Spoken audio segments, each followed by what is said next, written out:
दोस्तों, क्या आप जानते हैं कि जब भोपाल गैस त्रासदी हुई उसके ठीक बाद मध्य प्रदेश के तब के मुख्यमंत्री अर्जुन सिंह भोपाल छोड़कर कहीं दूर चले गए थे। क्या आप जानते हैं कि यूनियन कार्बाइड को भारत में अपनी फैक्ट्री लगाने का रास्ता तब मिला जब देश में इमरजेंसी लगी हुई थी? और क्या आप जानते हैं कि भोपाल की यूनियन कार्बाइड फैक्ट्री में क्या कुछ बनता था और किस तरह बनता था? इसका पता तभी चला जब गैस कांड हो गया और मरे हुए लोगों का पोस्टमार्टम किया गया। क्या आपको पता है कि पूर्व मुख्यमंत्री शिवराज सिंह चौहान ने भी भोपाल गैस त्रासदी पर एक जांच कमेटी बनाई थी? जस्टिस एस एल कोचर की अध्यक्षता में इस कमेटी ने 2014 में अपनी रिपोर्ट उन्हें सौंपी, लेकिन वह रिपोर्ट कभी भी सार्वजनिक नहीं की गई। सरकार आज तक उस रिपोर्ट को दबाकर बैठी है और इसी रिपोर्ट में भोपाल गैस कांड और इसके कचरे को लेकर हर तरह की जानकारी है, लेकिन यह जानकारी जनता को जानने का कोई अधिकार नहीं है। ऐसी बहुत सारी बातें हैं जो भोपाल गैस कांड को लेकर बहुत सारे लोगों को नहीं पता। इसी तरह हमें भी नहीं पता कि भोपाल गैस कांड का कचरा पीथमपुर में जलाए जाने को लेकर पीथमपुर, इंदौर और इसके आसपास के एक बड़े इलाके पर क्या प्रभाव पड़ सकता है।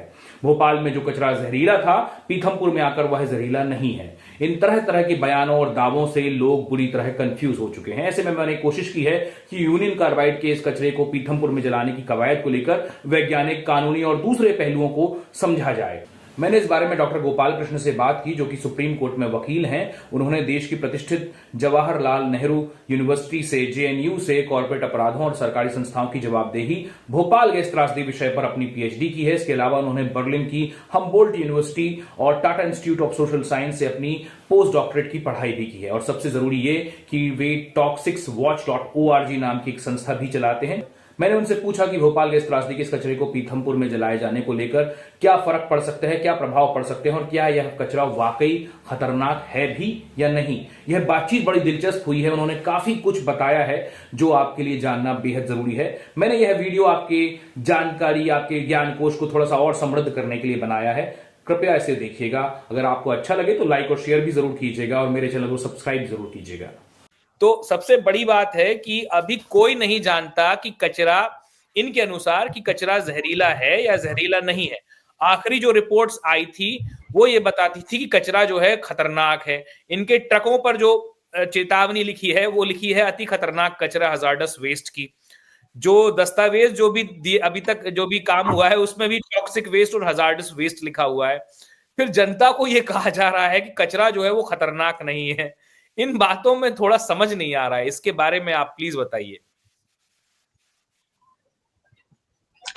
जो राजनेताओं और अधिकारियों के द्वारा कहा जा रहा है वो 1984 के दौर की याद दिलाता है। उस समय भी मुख्यमंत्री और उस समय के अधिकारी इसी प्रकार के भ्रामक आश्वासन दिया करते थे और सरकार और अधिकारियों के द्वारा परस्पर विरोधाभासी बातें कही जा रही, जिससे कि उनकी वक्तव्यों पर विश्वास करने का होता है। पहली बात है कि ये बिल्कुल स्पष्ट है, वैज्ञानिक तौर पे स्पष्ट है कि कचरा जहरीला है, टॉक्सिक है, हजार्डस है और एक्सप्लोसिव भी हो सकता है। यदि ऐसा नहीं होता तो भोपाल के फैक्ट्री से यूनियन कार्बाइड कॉरपोरेशन की फैक्ट्री जो थी वहां से इस कचरे को, 12 ट्रक कचरे को वहां से शिफ्ट करने का कोई कारण ही नहीं था। भोपाल की जनता क्योंकि 84 के सबक को भूली नहीं है और वो ये सरकार के लोग और अधिकारी लोग ये समझते हैं कि पीथमपुर तक भोपाल गैस कांड का सबक नहीं पहुंचा है, तो वो गलतफहमी में है। भोपाल गैस कांड की सबक पूरी दुनिया में पहुंचा है और हजार्डस वेस्ट मैनेजमेंट में कानून के तौर पे, अंतर्राष्ट्रीय कानून में और राष्ट्रीय कानून में एक प्रोसीजर है, वो है प्रायर इन्फॉर्म्ड कंसेंट प्रोसीजर।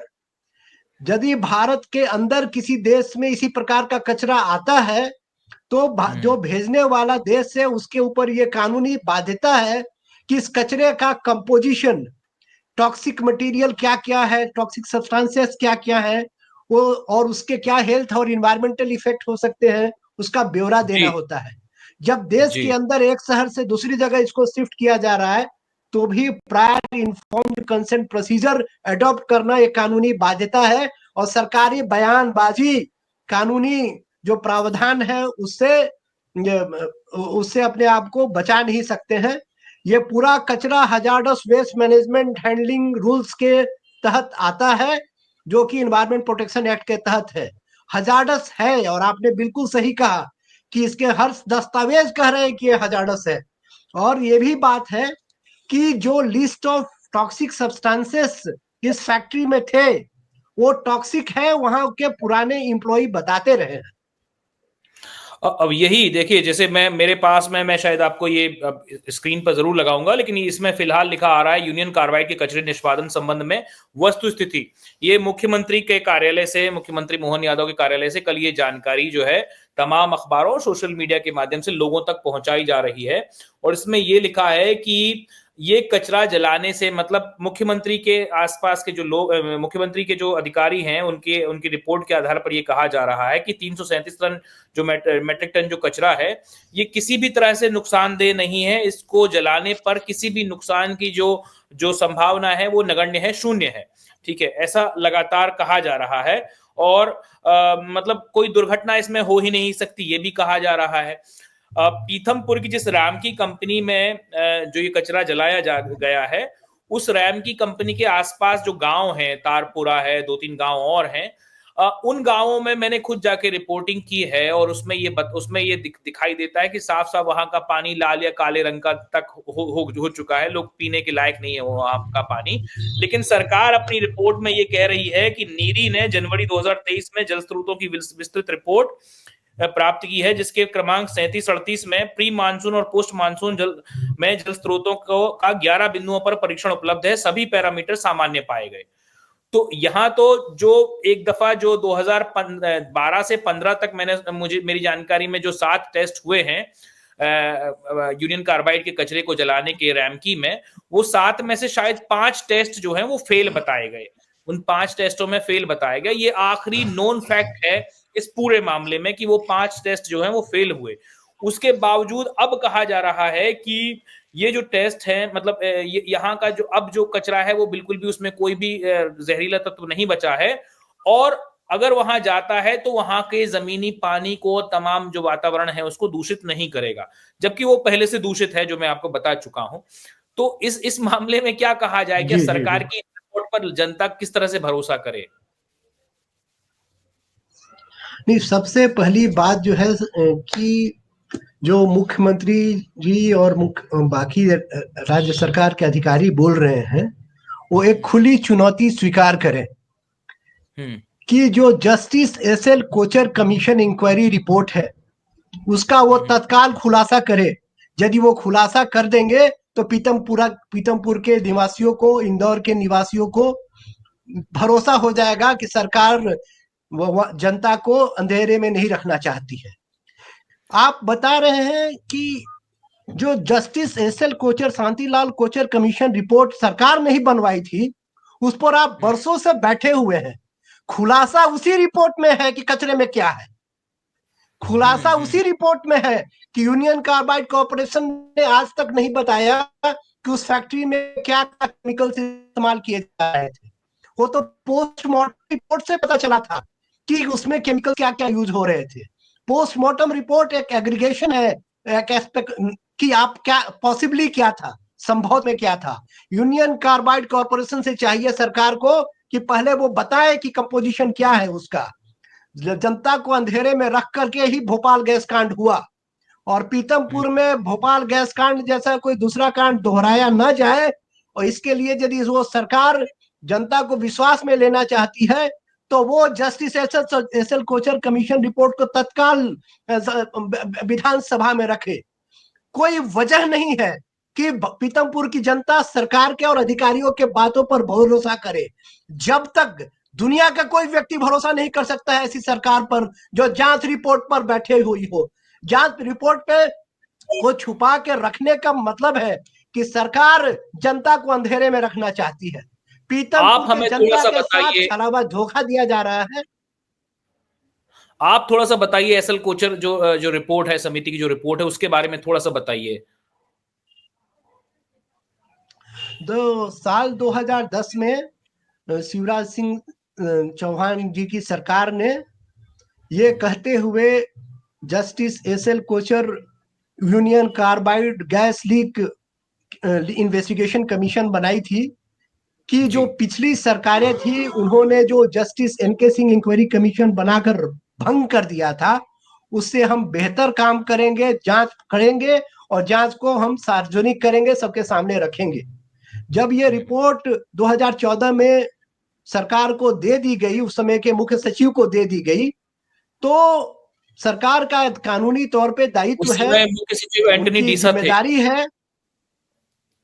जी हाँ, उस समय एंथोनी डेसा साहब को सुपुर्द किया गया था और उसके कुछ अंश पत्रकारों ने अखबारों में छापे भी थे। लेकिन ये भी सत्य है कि जो कानूनी जो आवश्यकता है जुडिशियल इंक्वायरी कमीशन रिपोर्ट के बाद की, वो ये है कि सरकार के ऊपर ये बाध्यता है, राज्य सरकार के ऊपर, कि एक्शन टेकन रिपोर्ट उस इंक्वायरी रिपोर्ट पर विधानसभा के पटल में रखे। सरकार ने ऐसा नहीं किया तो इस संबंध में मध्य प्रदेश हाईकोर्ट में PIL भी दायर किया गया। सवाल ये है कि ऐसा क्या है उस रिपोर्ट में जो सरकार नहीं चाहती है कि जनता जाने? ऐसा क्या है बिहार मध्य प्रदेश की विधानसभा से और मध्य प्रदेश की जनता से क्या छुपाया जा रहा है? यूनियन कार्बाइड कॉरपोरेशन के दबाव में क्यों है सरकार? यूनियन कार्बाइड के कॉरपोरेशन के दबाव में सरकार कंपनी से ये नहीं पूछ रही है कि इस वेस्ट का कंपोजिशन क्या है।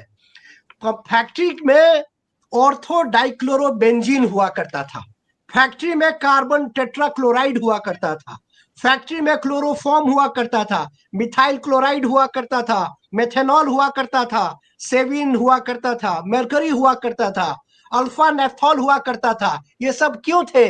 क्योंकि इसका इस्तेमाल करके Sevin pesticide, phosgene pesticide, monomethyl amine pesticide बनाए जा रहे थे। ये सब टॉक्सिक हजार्डस मटेरियल नहीं है तो क्या है? ये सब किस काम में आते थे? टॉक्सिकोलॉजी डिपार्टमेंट के ये सारे केमिकल्स जो है पेस्टिसाइड बनाने के लिए उस फैक्ट्री में थे। और ये वहां के पुराने एम्प्लॉइज ने, जो कर्मचारी काम करते थे, उन्होंने इसका खुलासा किया। यूनियन कार्बाइड कॉरपोरेशन के दबाव में काम कर रही है राज्य सरकार, और पहले भी सरकार काम कर रही थी। जवाबदेही यूनियन कार्बाइड की है, सरकार यूनियन कार्बाइड को जवाबदेही से बचा रही है। यूनियन कार्बाइड कॉरपोरेशन को डाउ केमिकल्स ने ले लिया और अमेरिका में $2.2 बिलियन का कंपनसेशन फंड बनाया, और भारत में वो जवाबदेही लेने से भाग रही है। और सरकारें जो चंदा आधारित राजनीतिक सत्तारूढ़ दल है, वो चंदा के दबाव में जनता को अंधेरे में रखना चाहते हैं। आपने बताया, चूंकि आपका PhD का विषय भी ये है और आप कई सारे जो कोर्ट केसेस हैं उनमें भी प्रतिनिधित्व कर रहे हैं इन मामलों में, तो मैं ये जानना चाह रहा था कि पहले तो हमें थोड़ा सा और बताइए कि अगर ये कचरा जो है, जो वेस्ट है, टॉक्सिक वेस्ट है, जिसको अब कम टॉक्सिक बताया जा रहा है, इस वेस्ट के मायने क्या हैं? क्या आपके पास कोई रिपोर्ट है? कोचर समिति की जो रिपोर्ट है उसके बारे में आपका क्या है, अगर आपके पास उसकी कुछ इनसाइट्स हों, क्योंकि वही आखिरी नोन फैक्ट है हमारे पास जिसके बारे में, जिसको लेकर कुछ भी कहा जा सकता है, लेकिन जो सार्वजनिक नहीं की गई है। तो आपके पास इस बारे में कौन सी जानकारी है जो ये बता सकती है कि यह कचरा इस तरह से जलाना ठीक होगा या ठीक नहीं होगा, और राज्य सरकार के पास कौन से दूसरे विकल्प इसके खुद के पास, उनके पास होने चाहिए? ये दो बड़ी बातें हैं। दरअसल हम इस पूरी बात को इसलिए कर रहे हैं, मैंने आपसे पहले भी कहा कि हम सब बड़े कंफ्यूजन में हैं, बड़े संशय में हैं, क्योंकि हमें समझ नहीं आ रहा है ये कचरा आखिर जहरीला है कि नहीं है। कागज कह रहे हैं जहरीला है, सरकार कह रही है जहरीला नहीं है। जो अखबार हफ्ते भर पहले तक इस बात को ये कह रहे, मतलब शायद दिसंबर के आसपास उन्होंने ये रिपोर्ट किया था कि वहां आसपास का पानी जो है इतना जहरीला खराब हो चुका है, और जो वहां की जमीनें हैं वो 6-7 साल या 10 साल से वहां की जमीनों में जो उपज है वो 50% से भी ज्यादा गिर चुकी है। वो अखबार चीफ सेक्रेटरी की बात का खंडन नहीं कर रहे हैं, क्योंकि जबकि उन्होंने खुद रिपोर्ट किया है कि वहां पर जाके पानी जहरीला दिख रहा है। तो ये बड़ा अजीब किस्म का वो है। जनता अखबारों को पढ़ती है और अखबारों में ही इन नेताओं के, अफसरों के बयानात को पढ़ती है। ऐसे में बड़ा संशय है उनके दिमाग में। नहीं, जो सबसे महत्वपूर्ण बात है कि water pollution prevention control act के तहत और air pollution prevention control act के तहत क्या जो रिक्वायरमेंट है वो पूरा किया गया। इन्वायरमेंट प्रोटेक्शन एक्ट के तहत जो हजार्डस वेस्ट मैनेजमेंट रूल्स हैं क्या उसका कॉम्प्लायंस हुआ है? पहले सरकार को इस संबंध में सब श्वेत पत्र लेकर के सामने आना चाहिए। दूसरी बात है कि जैसा कि मैंने बताया कि इसमें कोई संशय नहीं है कि यूसीसी का फैक्ट्री एक हजार्डस फैक्ट्री था। इसमें कोई संशय नहीं है, कोई डाउट ही नहीं है कि यूनियन कार्बाइड कॉरपोरेशन के फैक्ट्री में हजार्डस केमिकल्स, हजार्डस सब्सटेंसेस का प्रयोग किया जा रहा था पेस्टिसाइड्स बनाने के लिए। इसमें भी कोई डिस्प्यूट नहीं है कि इन सारे केमिकल्स का कॉकटेल है वो हजार्डस वेस्ट, जिसको कि भोपाल के फैक्ट्री से पीतमपुर शिफ्ट किया गया। तो यहां शक पैदा करने की गुंजाइश ही नहीं है। कोई ऐसा सब्सटेंस बताए यूनियन कार्बाइड कॉरपोरेशन या यूनियन कार्बाइड कॉरपोरेशन के बाद के जो भी उसके ऑनर्स हैं कि ऐसा कोई नॉन टॉक्सिक सब्सटेंस वो इस्तेमाल करते थे क्या जिससे कि पेस्टिसाइड बने? सारे सब्सटेंसेस टॉक्सिक थे। और वो तो जब कोई प्रोसेस में, पेस्टिसाइड बनाने के प्रोसेस में आप एक पर्टिकुलर केमिकल का एक दूसरे पर्टिकुलर केमिकल से मिश्रण करते हैं, एक साइंटिफिक प्रोसेस होता है और उस प्रोसेस के जरिए वो इंश्योर किया जाता है कि सारे केमिकल्स एक साथ न मिल जाएं। अभी तो स्थिति है कि हजार्डस वेस्ट में तो सारे केमिकल्स मिले हुए हैं। इससे तो भोपाल गैस कांड से बड़े कांड होने की संभावना है, क्योंकि वो तो एक रेगुलेटेड प्रोसेस था, एक साइंटिफिक प्रोसेस था जिसमें वो चूक हुई और डिजास्टर हुआ। यहाँ तो एंड ऑफ लाइफ प्रोसेस में हर एक वेस्ट सेग्रीगेटेड तो नहीं है, ऑर्थोक्लोरोबेंजीन अलग नहीं है, ये मिथाइल क्लोराइड अलग नहीं है, ये तो सारे केमिकल्स का कॉकटेल है। और वो क्या बना है इसके बारे में सबसे विश्वसनीय तरीके से यूनियन कार्बाइड कॉरपोरेशन ही बता सकती है। और सरकार को कोई भी अगला कदम उठाने से पहले यूनियन कार्बाइड कॉरपोरेशन को बाध्य करना चाहिए, डाउ केमिकल्स कंपनी को बाध्य करना चाहिए कि वो बताए कि उनकी जो ओरिजिनल फैक्ट्री यूएसए में है वहां इसी प्रकार के हजार्डस वेस्ट को हैंडल करने के लिए किस प्रक्रिया का पालन किया जाता है। ये भूलना नहीं चाहिए राज्य सरकार को कि एक डबल स्टैंडर्ड के तहत यूएसए में जो यूसीसी की फैक्ट्री थी वहां अलग सेफ्टी मैनुअल थे और यहाँ पर अलग सेफ्टी मैनुअल थे। अब हजार्डस वेस्ट डिस्पोजल में भी डबल स्टैंडर्ड साफ दिख रहा है और पिछली सरकारों की मिलीभगत थी यूनियन कार्बाइड कॉरपोरेशन से। यदि ये सरकार प्रिकॉशनरी स्टेप्स नहीं लेती है, यदि यूसीसी को, डाउ केमिकल्स को बाध्य नहीं करती है वहां के सेफ्टी मैनुअल्स, वहां के हजार्डस वेस्ट डिस्पोजल मैनुअल को अडॉप्ट करने का, जिसका मतलब है कि सरकार यूसीसी के या तो दबाव में है या उनसे उनकी मिलीभगत है। डॉक्टर साहब देखिए, एकदम से मैं सरकार को कटघरे में इसलिए नहीं खड़ा करना चाहता क्योंकि कई दूसरे वैज्ञानिक जो हैं उन्होंने भी ऐसी बातें कही, या फिर जो जानकार हैं वो भी ऐसी बातें कह रहे हैं जो सरकार अपने बयानों में कह रही है कि जो इस तरह के केमिकल्स होते हैं वो 25 साल में पूरी तरह उनमें उनका जो जहरीलापन है वो डिसॉल्व हो जाता है, वो जहरीले नहीं रह जाते हैं। मैंने एक दो लोगों से और भी पूछा तो उनकी भी राय इसके आसपास थी, लेकिन कई लोगों ने ऐसा कहा कि ऐसा नहीं होता। जैसे पिछले दफा जब 7 टेस्ट हुए थे, आपको इसके बारे में बेहतर जानकारी होगी, तो उस समय तो वेस्ट जो थे वो हवा में पाए गए थे उसकी जांच में। आपसे मैं समझना चाहता हूं कि 40 साल इस बात को गुजर चुके हैं, क्या अब तक इसमें किसी भी तरह के हजार्डस वेस्ट खत्म होने की संभावना ज्यादा है या फिर खत्म ना होने की संभावना ज्यादा है?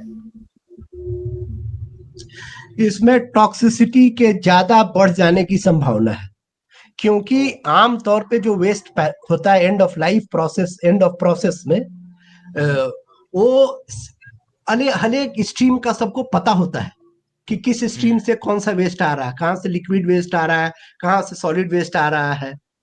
तो ये तो उन सब का मिश्रण है। इसके बारे में किसी का भी बिना अध्ययन किए कुछ भी कहना अनसाइंटिफिक है, एक बात ये। दूसरी बात ये कि वेस्ट मैनेजमेंट का कार्डिनल प्रिंसिपल है treat it where it is created. Waste management का कार्डिनल प्रिंसिपल है कि आप वही निष्पादन कीजिए जहां पर वो पैदा होता है। आप वेस्ट मैनेजमेंट के कार्डिनल प्रिंसिपल को वायलेट करके आप उसको रिचर एरिया से पुअरर एरिया में शिफ्ट कर रहे हैं। मध्य प्रदेश सरकार ये कर रही है, वो समझती है कि भोपाल की जनता ज्यादा अमीर है, तो अमीर लोगों को और जागरूक है, तो उन लोगों के सामने इसको जलाना संभव नहीं हो सकेगा। तो कुछ गरीब इलाके हैं, जो कम जागरूक इलाके हैं, वहां पर इसको डिस्पोज ऑफ कर दिया जाए। ये जो not in my backyard syndrome है भोपाल में, लेकिन भोपाल में इसलिए नहीं जलाया जा रहा कि भोपाल में, क्योंकि वहां मुख्यमंत्री रहते हैं, वहां पे चीफ सेक्रेटरी रहते हैं, वो खुद को बचाने के लिए। और ये भूलना नहीं चाहिए आदित्य जी कि जब मैं ये इसलिए बता रहा हूं आपको, एक बिल्कुल तथ्य की बात है कि justice NK Singh inquiry commission के रिपोर्ट के टर्म्स ऑफ रेफरेंस में ये बात लिखी थी कि उस समय के तत्काल मुख्यमंत्री भोपाल छोड़ के भाग गए थे, इसका जांच किया जाए। बाद में अर्जुन सिंह जी ने अपने आत्मकथा में जिक्र किया है कि हाँ वो भोपाल छोड़ के चले गए थे, करने के लिए अपने स्कूल और उनके अधिकारी भोपाल छोड़ के भागना नहीं चाहते। जी हाँ, अपने स्कूल चले गए थे, वो भूल गए कि इंक्वायरी कमीशन में ये बात जांच होनी थी। जी लेकिन सर एक बात है, आप भले ही इस बात पे बहुत जोर दे रहे हैं कि भोपाल में नहीं जलाना चाहते, लेकिन कोर्ट, जो राज्य सरकार हमें बार बार कह रही है कि वो खुद ये करना नहीं चाहती, वो कोर्ट के निर्देशों के तहत जो है वो बाध्य है। क्योंकि आप स्वयं वकील हैं, आप स्वयं एक्टिविस्ट हैं, आप स्वयं जानकार हैं पूरे इस मामले के, टॉक्सिसिटी के। तो इन तीनों बातों को जोड़कर हमें बताइए कि कोर्ट का क्या कहना है और सरकार का इस पे क्या मामला है। इत्तेफाक की बात है कि कुछ साल पहले एनडीटीवी प्रोग्राम में मैंने उस समय के तत्कालीन मध्य प्रदेश के मुख्यमंत्री से लाइव प्रोग्राम एनडीटीवी में पूछा था, जब वो ये दावा कर रहे थे कि मध्य प्रदेश का इंदौर जीरो वेस्ट सिटी हो गया है। तो मैंने पूछा था उनसे कि भोपाल का जो ये 337 टन कचरा है, हजार्डस वेस्ट है, उसका डिस्पोजल कब आप करवाएंगे यूनियन कार्बाइड कॉर्पोरेशन से। उस समय में भी उन्होंने कोर्ट के आदेश का हवाला दे करके जवाब देने की कोशिश की थी। कोर्ट के आदेश के पीछे छुप करके बात नहीं की जा सकती है। सवाल है साइंटिफिक, सवाल है कि क्या ये रूल है कि हजार्डस वेस्ट यदि कैपिटल सिटी में पैदा हो तो नॉन कैपिटल सिटीज में या गांवों में शिफ्ट कर देना चाहिए। क्या ये रूल है कि हजार्डस वेस्ट यदि यूनियन कार्बाइड कॉर्पोरेशन की फैक्ट्री में हो रहा हो तो जहां पर फैक्ट्री नहीं है वहां पर जाकर के जलाना चाहिए। और जिस कंपनी को ये जिम्मेदारी दी गई है उसकी विश्वसनीयता क्या है। अभी 27 जनवरी को दिल्ली में रामकी कंपनी का पब्लिक हियरिंग हुआ है, बवाना में, दिल्ली में। वहां प्रोटेस्ट क्यों हो रहे थे? रामकी की पोल्यूशन कंट्रोल में और हजार्डस वेस्ट ट्रीटमेंट में विश्वसनीयता नहीं है, एक्सपर्टाइज नहीं है, क्योंकि ये जो इंसिनरेटर टेक्नोलॉजी है, इस टेक्नोलॉजी पर वर्षों हम लोगों ने काम किया है। ये एक डिस्क्रेडिटेड टेक्नोलॉजी है, आउटडेटेड टेक्नोलॉजी है।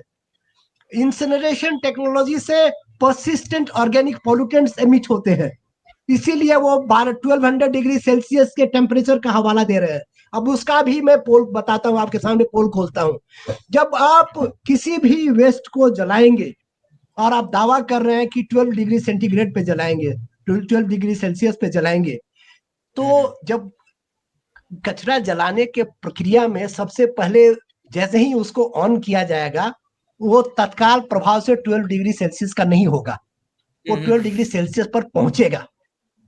तो जो इनिशियल टेम्परेचर है उसमें तो पर्सिस्टेंट ऑर्गेनिक पॉल्यूटेंट्स एमिट होगा, और जब वो क्लोज किया जाएगा तब भी वो 1200 डिग्री सेल्सियस पे बना नहीं रहेगा।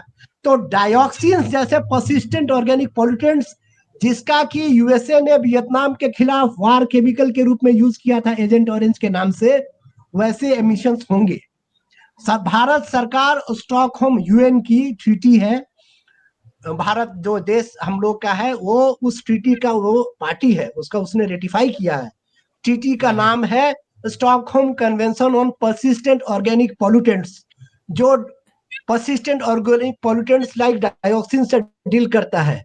ये जो हो रहा है ये डिस्पोजल उस यूएन लॉ के खिलाफ हो रहा है, और इसका जो मूवमेंट है, हजार्डस वेस्ट का मूवमेंट भी है, वो यूएन लॉज में जो प्रोसीजर है, प्रायर इन्फॉर्म्ड कंसेंट प्रोसीजर, उसका भी उल्लंघन हो रहा है।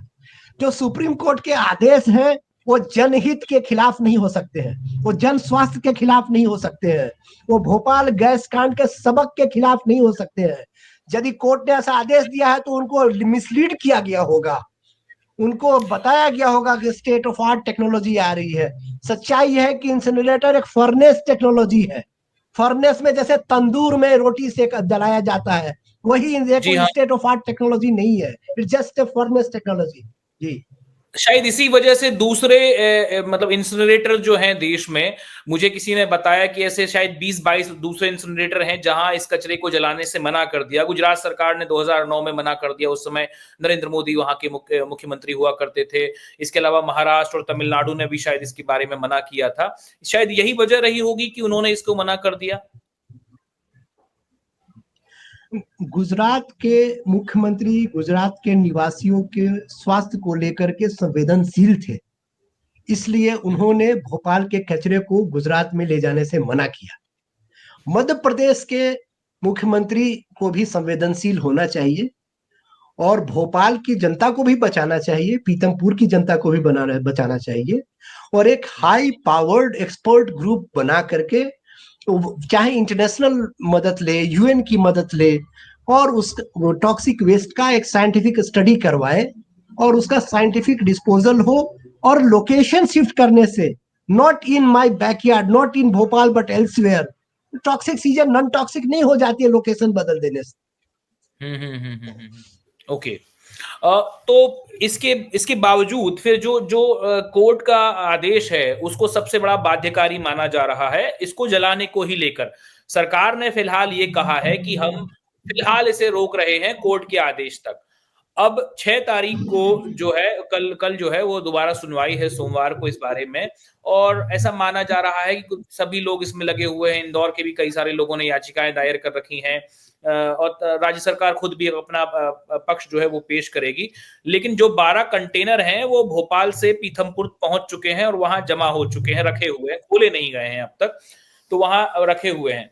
लेकिन ऐसा माना जा रहा है कि चूंकि सरकार का जैसा रुख है कि वो बार बार ये जताने की कोशिश कर रही है कि ये पूरा का पूरा जो वेस्ट है ये बिल्कुल सेफ है और इसमें कोई दिक्कत नहीं है, तो लोग ऐसा मानकर चल रहे हैं कि सरकार की मंशा अभी भी इसे वहीं जलाने की है, चाहे किसी भी कीमत पर।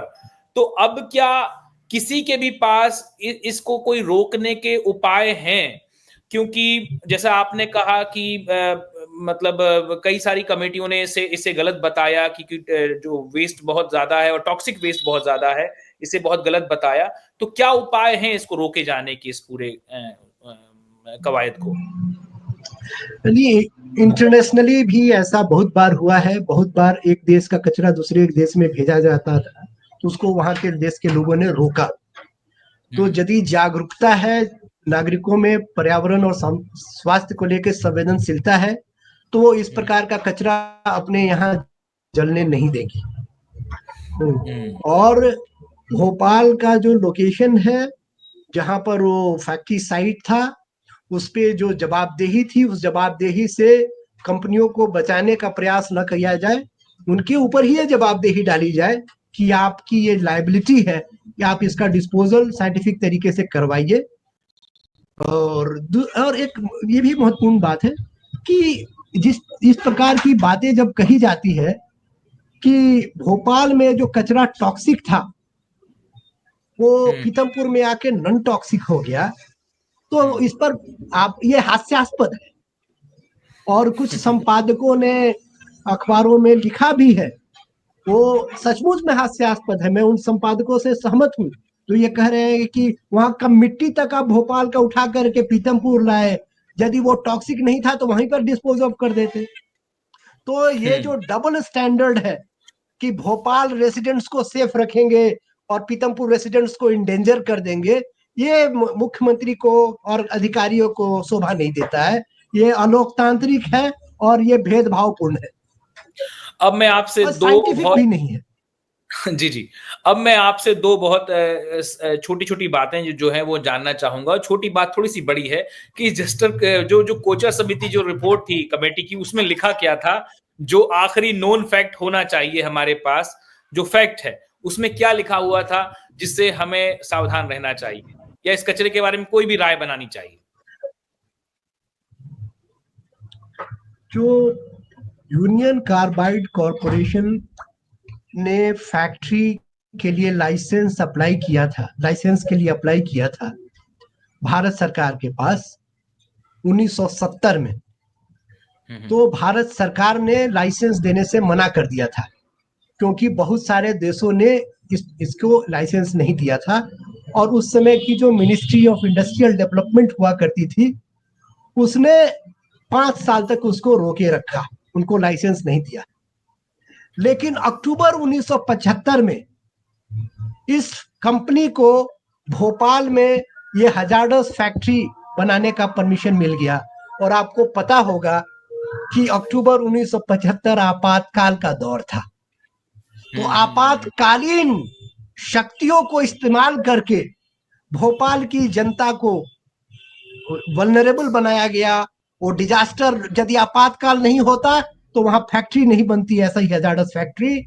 और यदि फैक्ट्री नहीं बनती इस प्रकार की हजार्डस फैक्ट्री, एक पॉपुलेशन जनसंख्या जो घनत्व जहां ज्यादा था वहां पर फैक्ट्री लगाई गई, तो वो डिजास्टर नहीं होता। एक बात, वो सबक भूलना नहीं चाहिए। उस समय में भी जो technology committee, examining screening committee थी, उसके बाद उसको ऊपर दबाव बना करके लाइसेंस लिया गया। आज तक उसकी जवाबदेही तय नहीं हुई है। तो सरकारों की विश्वसनीयता ऐसे भी कटघरे में खड़ी है कि आप जब डिजास्टर होता है तो राजधानी छोड़ के या तो चले जाते हैं, या आपातकालीन शक्तियों का इस्तेमाल करके आप उसको लाइसेंस देने की कोशिश करते हैं, डिजास्टर की तैयारी करते हैं। फिर आपातकालीन शक्तियों फिर आपातकालीन शक्तियों को इस्तेमाल करके आप 12 ट्रक भोपाल से पीतमपुर भेज देते हैं। ये तो कोई लोकतांत्रिक तरीका नहीं है, तर्क संगत नहीं है, न्याय संगत नहीं है। और पीतमपुर की जनता के साथ अन्याय किया गया ये ट्रक ला करके। अच्छा डॉक्टर साहब, न्याय का प्रश्न है।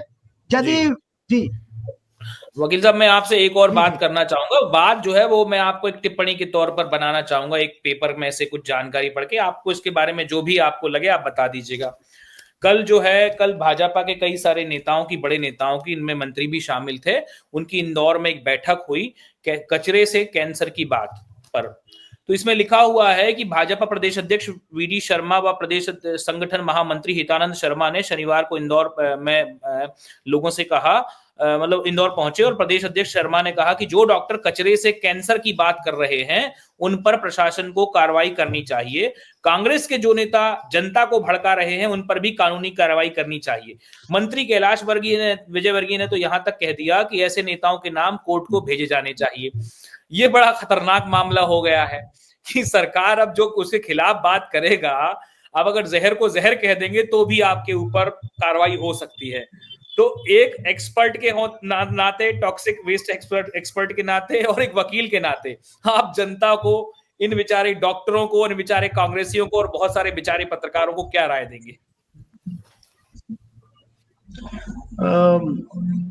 एक तो ये कि जो ये वक्तव्य दिए गए हैं ये निष्कर्ष नहीं है। निष्कर्ष का शर्त है तर्क संगत निष्कर्ष। तर्क संगत नहीं है इनके वक्तव्य, तो उनको उतनी ही गंभीरता से लेना चाहिए जो तर्क संगत। जी, और नहीं, जो इस प्रकार के बयानबाजियां हैं वो सरकारी रिपोर्ट, वैज्ञानिक रिपोर्ट पढ़ के नहीं दी जाती, वो पब्लिक कंजम्पशन के लिए दी जा रही है। अपने समर्थकों को कैटर किया जा रहा है। ये वक्तव्य जो है पीतमपुर की जनता के हित में तो नहीं दिया जा रहा। ये वक्तव्य पीतमपुर के जन स्वास्थ्य के पक्ष में तो नहीं है। ये जो वक्तव्य दिए गए हैं वो पर्यावरण के प्रति संवेदनशील नहीं है। बिल्कुल, जैसा मैंने आपसे कहा था कि यहाँ आपने काफी कुछ यहाँ के पानी पर, भोपाल में जो जिस तरह से नुकसान हुआ है यूनियन कार्बाइड के वेस्ट के कारण, उस पर भी आपने काफी कुछ, आपकी स्टडीज हैं, और पानी पर भी हैं, जो ग्राउंड वाटर में जो नुकसान हुए हैं उन पर भी हैं। मैं 2 बातें आपसे जानना चाह रहा हूं कि मुझे कई लोगों ने ये बताया कि भोपाल से जो 337 मेट्रिक टन कचरा जो अभी तक उठाया गया है वो कुल कचरे का केवल 0.5% के आसपास है। ये कितनी सही बात है? नहीं, मुझे ये एग्जैक्ट फिगर कल्चे का क्वांटिटी जहां तक ख्याल आता है, वो ये है कि ये जो कचरा है ये टोटल कचरा है, और इसको हम लोग क्रॉस चेक कर सकते हैं, क्योंकि उस समय जब मैंने कुछ साल पहले जिक्र किया था तो मैंने 338 मैट्रिक टन का रेफरेंस दिया था, लेकिन और एक ऐसे फैक्ट्री से इसका क्वांटिफिकेशन हुआ है या नहीं हुआ है, ठीक है, ये तो तथ्य की बात है।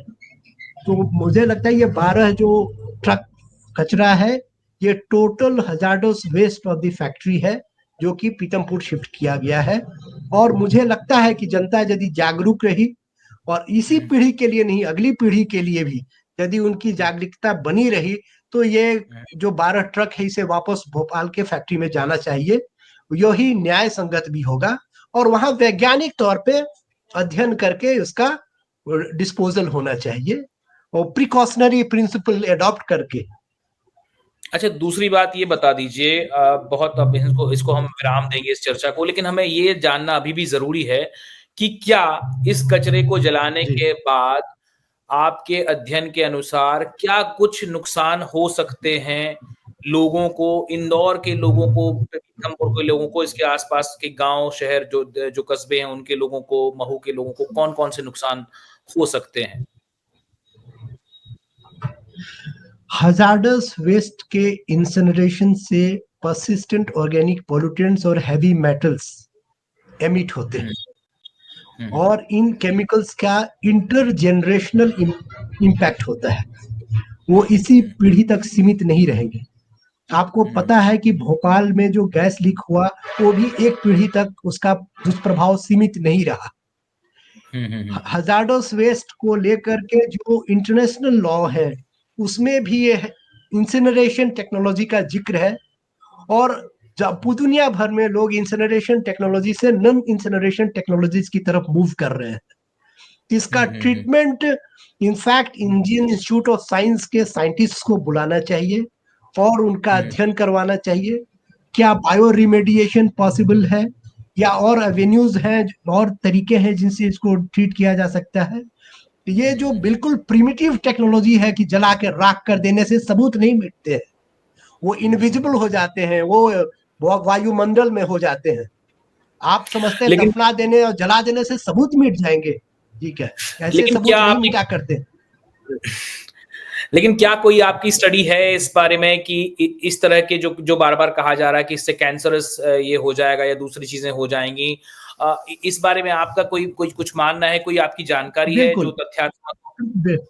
बिल्कुल बिल्कुल है, और इनफैक्ट जो वेस्ट इंसिनरेशन के खिलाफ जो मूवमेंट शुरू हुआ सबसे पहले यूएसए में, वहां पर भी दिलचस्प बात यह है कि अपने देश में जो केमिकल इससे एमिट होगा जैसे डाइऑक्सिन्स, उसको टेस्ट करने की लेबोरेटरी नहीं है मध्य प्रदेश में। पर्सिस्टेंट ऑर्गेनिक पॉल्यूटेंट्स को टेस्ट करने के लिए लेबोरेटरी यदि है तो बताएं। और जो भी एमिशन हो रहे हैं बाकी भी इंसिनरेटर प्लांट से, जैसे इंदौर में भी एक इंसिनरेटर प्लांट है, उसके जो एशेस हैं, उसका जो राख है, उसका एनालिसिस करके बताए उसमें हैवी मेटल्स है कि नहीं, उसमें मरकरी है कि नहीं, और मरकरी कितना जहरीला होता है उसका मैं एक एग्जांपल देता हूँ कि जो चाय वाली चम्मच होती है, उस चम्मच का 200वां हिस्सा यदि 25 एक झील में डाल दिया जाए तो उस झील का मछली खाने योग्य नहीं रहता है, वो न्यूरोटॉक्सिन है। उसी प्रकार से डायोक्सिन का हेल्थ इफेक्ट है कि बिल्कुल है कि ये एस्टैब्लिश्ड है, WHO का most studied chemical toxin in the world dioxin. जब यूएसए ने वियतनाम के खिलाफ एजेंट ऑरेंज के नाम से इस्तेमाल किया, आज भी उसके हेल्थ स्टडीज हो रहे हैं, ज्वाइंट हेल्थ स्टडीज हो रहे हैं। ज्वाइंट क्यों? क्योंकि जिन सोल्जर्स ने वो गैस डाले थे वो भी एक्सपोज हुए, और जिस पॉपुलेशन पर डाले गए वो भी एक्सपोज हुए। तो जो वर्कर्स इसमें इन्वॉल्व होंगे जलाने में वो भी एक्सपोज होंगे, उसके आसपास के इलाके के लोग एक्सपोज होंगे। और पॉल्यूटेंट्स, एयर पॉल्यूटेंट्स और water pollutants, they are passengers without passports. वो पासपोर्ट लेकर के नहीं एक जगह से दूसरी जगह जाते, जो इंदौर में है वो बाकी सभी जगहों पर भी फैल जाएगा। इसलिए इसमें बिल्कुल ही सचेत होकर के प्रिकॉशनरी प्रिंसिपल अडॉप्ट करके हस्तक्षेप करना चाहिए। इंडोक्राइन सिस्टम डिस्टर्ब होता है इस प्रकार के केमिकल से, रिप्रोडक्टिव सिस्टम डिस्टर्ब होता है। इनफैक्ट मेल्स में फीमेल कैरेक्टरिस्टिक्स आते हैं, फीमेल्स में मेल कैरेक्टरिस्टिक्स आते हैं, स्पर्म काउंट रिडक्शन होता है, ये सब स्टडीड है, इसके बिल्कुल, बारे ये में कोई पीथमपुर में डिस्प्यूट नहीं अभी है। भी देखा जा रहा है। पीथमपुर में इसकी शिकायतें अभी भी हैं। वहां पर फर्टिलिटी की जो परेशानी है वो काफी ज्यादा बढ़ गई है। और ये पहले से मैंने इस पर एक रिपोर्ट भी की है मैंने पिछले दिनों में, जो फर्टिलिटी की परेशानी है। हालांकि सरकारें इन बातों पर ध्यान नहीं देती। उनके मुताबिक जो है पीथमपुर में कोई प्रदूषण नहीं है, ऐसा कहा जाता है। एक आखिरी बात जिसको बार बार आपसे मुझे शायद इसका जवाब स्पष्ट रूप से नहीं मिला, कि उस समिति की रिपोर्ट में लिखा क्या है? नहीं, कमीशन की रिपोर्ट अभी तक सार्वजनिक नहीं हुई है, और अच्छा। हमारी मांग है, सबकी मांग है कि उसको सार्वजनिक किया जाए। सार्वजनिक करने की जो प्रक्रिया है कि जस्टिस एसएल कोचर कमीशन की रिपोर्ट पर एक्शन टेकन रिपोर्ट के साथ उसे विधानसभा के पटल में रखा जाए। आपको ये जान करके हैरानी होगी कि आज तक कोई भी जांच रिपोर्ट को कंपनी के दबाव में पूरा नहीं होने दिया गया। एक रिपोर्ट जो फाइनली कंक्लूड हुआ है वो जस्टिस एसएल कोचर रिपोर्ट है, इसलिए इसका बहुत ही महत्व है। और ये ट्रांसनेशनल कॉर्पोरेशंस की अकाउंटेबिलिटी स्टैब्लिश करने के लिए भी इसका महत्व है।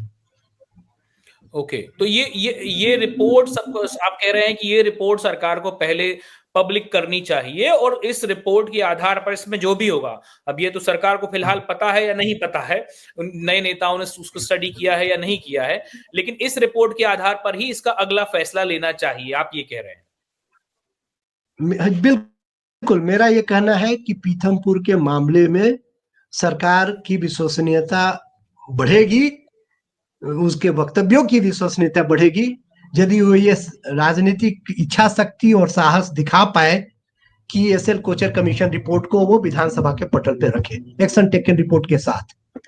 उसको अंधेरे में रख करके, जनता को आप अंधेरे में रख रहे हैं, उसको छुपा करके आप जनता से तथ्यों को छुपा रहे हैं, और जनता आप पर भरोसा नहीं करेगी यदि आप उस रिपोर्ट को छुपाए रखेंगे। वाकई बहुत शुक्रिया वकील साहब, डॉक्टर साहब आपका, क्योंकि अभी हमने जो बात करी है, मुझे नहीं लगता कि हमने इससे ज्यादा गहरी बातें इस विषय पर कहीं और की गई होंगी। अभी तक हम सरकारों के, अफसरों के, या फिर उन एक्टिविस्ट के लगातार बयान दोहरा रहे थे जो इस बारे में थोड़ी बहुत भी जानकारी रखते हैं, और सबसे ज्यादा बात उस जनता की हो रही थी जिसको इन दोनों के बारे में कुछ नहीं पता है, ना कचरे के बारे में, ना एक्टिविज्म के बारे में, किसको लेकर क्या हो रहा है, और ना सरकार की किसी प्रक्रिया के बारे में। हम उन सब की बात कर रहे थे। आज आपने काफी गहरी बातें हमें जो है वो बताई हैं, मुझे बताई हैं। ये मेरा एक यूट्यूब चैनल है, और मैंने केवल इसीलिए आपसे बात करी कि कम से कम कोई बात तो हमारी समझ आए कि ये चल क्या रहा है, ये हो क्या रहा है। क्योंकि मैं जब भी, अब फिलहाल तो लोग हम पत्रकारों को थोड़ा सा जागरूक समझते हैं, लेकिन इस समय स्थिति ये है कि पत्रकारों को भी कंफ्यूज किया जा रहा है। उनको तरह तरह की जानकारियां उनके अंदर इनपुट दिए जा रहे हैं, ताकि उनकी जानकारियां जो है वो भ्रमित रहें। अखबारों में जो लिखने वाली जो खबरें हैं वो भ्रमित रहें, जैसे हम आज के अखबारों में देख रहे हैं कि तरह तरह की बातें लिखी हुई हैं। अब जनता को नहीं पता कि ये वाकई ठीक है। नहीं, आप जैसे पत्रकार हैं और अन्य जो पत्रकार हैं जिनकी मैं रिपोर्टिंग देख रहा हूं, उसको पढ़ करके और सुन करके ऐसा लग रहा है कि मध्य प्रदेश में राजकुमार केसवानी जी की लिगेसी आगे बढ़ेगी। वो उन्होंने ही सबसे पहले 1981 में भोपाल गैस कांड के संभावना को लेकर के खुलासा किया था। तो पत्रकारिता के इतिहास में जो जनहित में पत्रकारिता करने वाले पत्रकार हैं वो राजकुमार केसवानी के श्रेणी में के पत्रकार हैं, और वो साधुवाद के सैल्यूट के पात्र हैं। चलिए, बहुत शुक्रिया सर आपका, आप यहाँ आए। मैं आपको बार बार परेशान करूंगा, ये मेरा आपसे वादा है। ठीक है, मैं इस बारे में लगातार आपसे कुछ ना कुछ पूछता रहूंगा, और मेरी दरख्वास्त रहेगी कि मेरे आमंत्रण पर आप आते रहें। धन्यवाद जी आदित्य जी, धन्यवाद, नमस्ते। मैं काट रहा हूँ जी।